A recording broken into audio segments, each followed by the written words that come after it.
Good evening, dear student. I'm Tarun Garg. Today I am going to discuss about the growth or decay of current in the LR circuit. So, what is growth and decay in LR circuit? So, we have discussed in two parts. First one is the growth.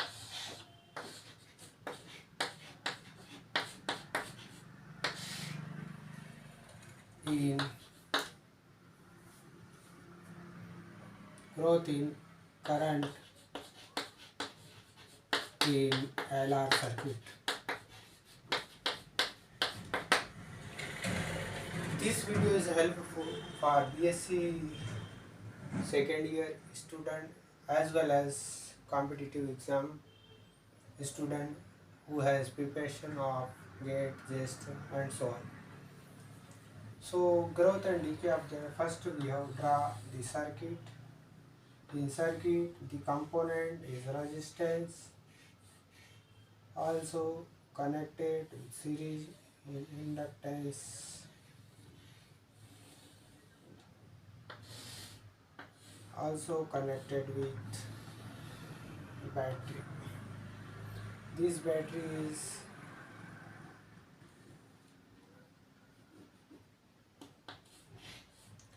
connected with a switch. When switch is connected, when this key is connected with the potential terminal of the battery, the whole circuit growth of current moving from positive terminal in this side. इस circuit में जैसे ही ये resistance R और inductance L वाले circuit को हम जैसे इसकी को बैटरी से जोड़ते हैं, इस सर्किट के अंदर करंट फ्लो होने लगता है। सो उस करंट के फ्लो होने के कारण इस सर्किट के अंदर कितना करंट का ग्रोथ होगा वही हमें देखना पड़ेगा, और करंट का ग्रोथ होगा वो समय के साथ, ये हमें फाइंड आउट करना है। This is our D I upon D rate of change of current with respect to time, मतलब समय के साथ इस सर्किट के अंदर करंट किस प्रकार ग्रो कर रहा है। सो फर्स्ट वी हैव सी, जैसे यहाँ पे करंट ग्रो होगा इस कॉइल के अंदर एक ईएमएफ इंड्यूस्ड होगा, उसको बोलेंगे इंड्यूस्ड ईएमएफ। जैसे ही सर्किट बैटरी की कनेक्ट होगी, सर्किट के अंदर करंट फ्लो होने के कारण इस कॉइल के अंदर, इस कॉइल में एक ईएमएफ इंड्यूस्ड होगा। ईएमएफ इंड्यूस्ड होगा, वो होगा माइनस डी एल डी आई अपॉन डी टी। और यही इंड्यूस्ड ईएमएफ इस कॉइल के अंदर जो इंड्यूस्ड ईएमएफ है, यही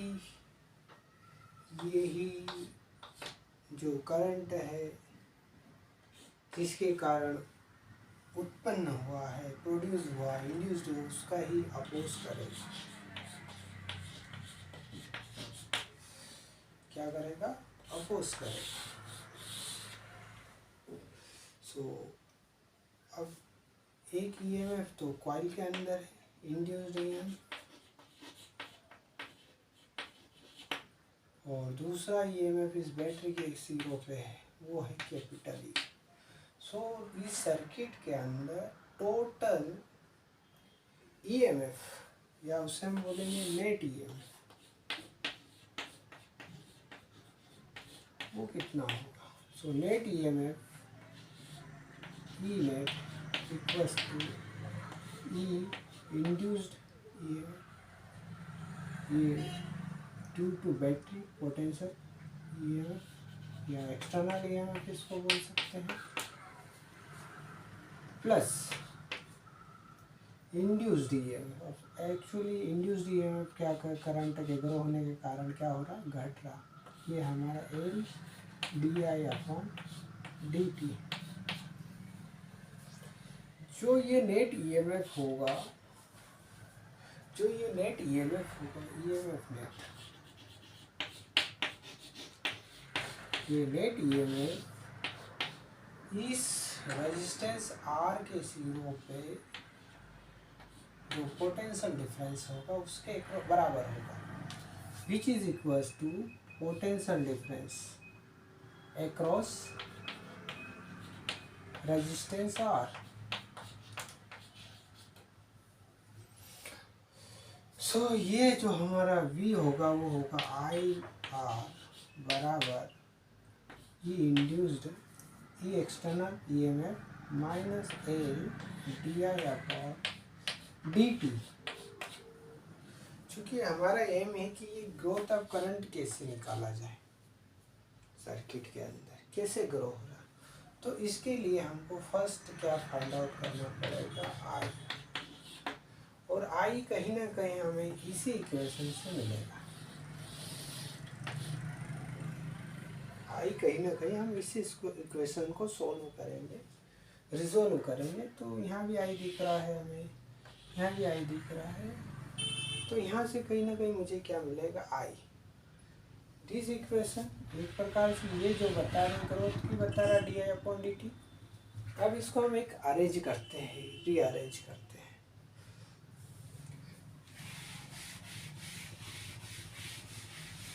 रीअरेंज कर लेते हैं इसे। रीअरेंज करने के लिए मैं क्या करूँगा, D I upon D T, उसके साथ एल है उसको हमको रिमूव करना है, तो हम क्या करेंगे, आई आर बाई एल डिवाइड कर देंगे। चूँकि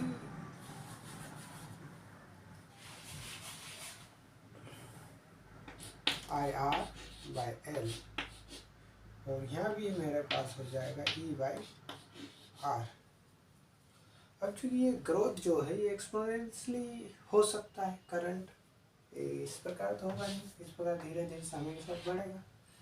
सो इस इक्वेशन में हम दोनों side E to the power R T upon L से मल्टीप्लाई कर देते हैं, D I upon D T E to the power R T upon L I R by L E to the power R T upon L minus E by R E to the power R T upon L. अब इस equation में हमें कुछ दिख रहा है, वो ये है कि जैसे ही हम इस इक्वेशन को साइड लाते हैं, ये वाली इक्वेशन, तो क्या होगा, क्या हो सकता है, एक मिनट।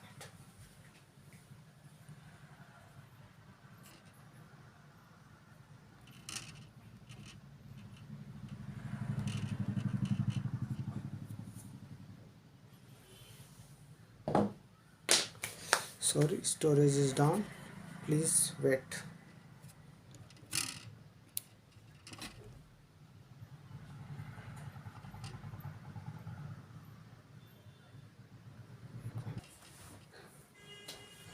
सो इस इक्वेशन को हम जो हमारा इंड्यूस्ड नेट इंड्यूस्ड ईएमएफ होगा वो पोटेंशियल डिफरेंस आर आई के बराबर होगा, और ये होगा मेरा ई माइनस एल डी आई अपॉन। अब एल डी आई अपॉन डी टी को इस प्रकार इस साइड ले आता है, L D I upon D T plus R I बराबर जी। क्योंकि ये जो ग्रोथ है तो इस तरीके से एक्सपोनेंशियली है, हो सकता है, तो यहाँ पे हम क्या करेंगे, both side E to the power R T upon L से मल्टीप्लाई करेंगे।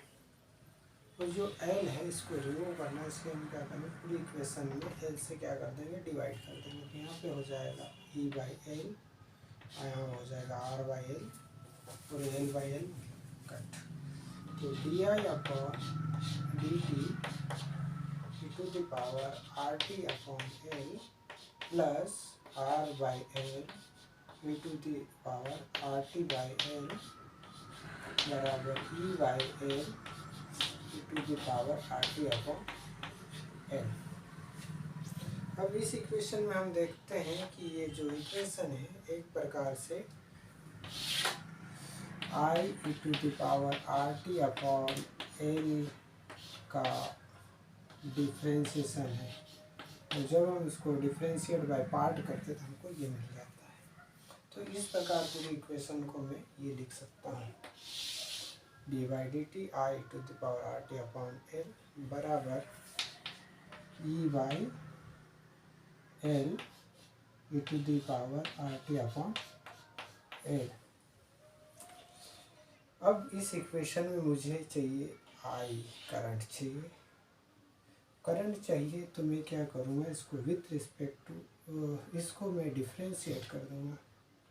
काय के रिस्पेक्ट में d by d t i E to the power R T upon l d t बराबर, इधर भी डिफ्रेंशिएट कर देता हूँ, e by L E to the power R T upon l d t. इसको डिफ्रेंशिएट करने के बाद जो मुझे मिलेगा वो हो जाएगा i E to the power R T upon l, और यहाँ पे हो जाएगा e by L into e to the power R T upon integration, अभी इंटीग्रेशन कर दिया R T by L into 1 upon R by L, L से L cancel out. अब इस इक्वेशन को हम फिर से आगे करते हैं, i E to the power R T upon L बराबर ई बाई आर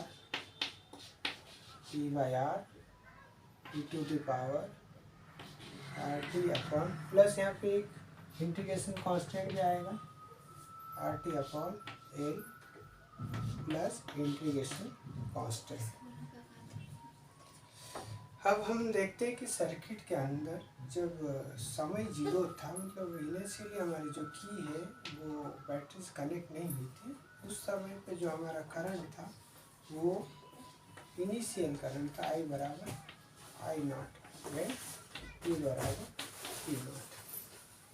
सो इस सिचुएशन में हम देखते हैं कि जो हमारा करंट है टी बराबर 0 पे आई बराबर आई नॉट, ओके। और ये क्या हो जाएगा, टी बराबर 0 आई बराबर आई नॉट बराबर इनिशियल जो करंट था वो क्या था, 0 था, टी बराबर 0, ये हो जाएगा 0 और ये हो जाएगा e by R E to the power R T upon L plus a. So यहाँ से हमें ए बराबर मिल जाएगा, क्योंकि सर्किट के अंदर जब कनेक्ट नहीं करेंगे बैटरी को तो सर्किट के अंदर कोई करंट नहीं होगा। मतलब इस सिचुएशन जो होगी टी टेंस टू 0, जो हमारा करंट है वो भी क्या लगभग 0 रहेगा। तो ए बराबर ए बाई आर है, और ये तो ई टू द पावर 0 1 हो जाएगा, ई टू द पावर 0 1 हो जाएगा। तो ए बराबर ई बाई आर हो जाएगा। आगे हम इसी इक्वेशन को आगे बढ़ते हैं। इस ए की वैल्यू उस इक्वेशन में पिकअप करेंगे यहाँ पे, ये हो जाएगा मेरा i to the power R T upon L बराबर ई by R E to the power R T by L, और ए बराबर ई बाई आर, ओके। तो हम देखते हैं कि हमें तो क्या फाइंड आउट करना था, ग्रोथ ऑफ करंट ये देखना था, डी आई अपॉन डी टी। तो D I upon D t देखने से पहले हमें आई फाइंड आउट करना पड़ेगा। आई फाइंड आउट करने के लिए अब हम क्लोजली पहुंच रहे हैं आई की, ये आई हमें मिल रहा है।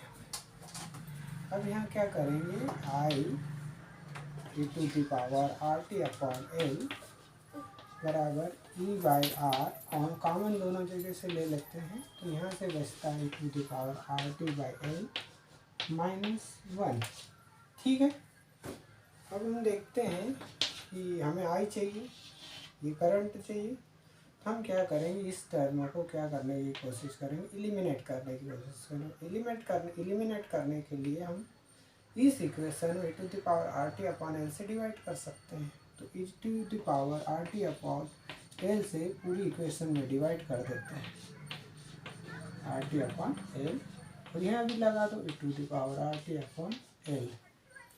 तो ये बच जाएगा आई बराबर ई बाई आर,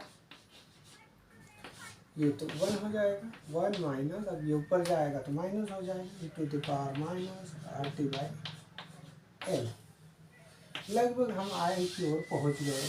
जो सर्किट के अंदर जो करंट फ्लो होता है वो होता है आई बराबर ई by r 1 minus to the power R T by l. अब चूंकि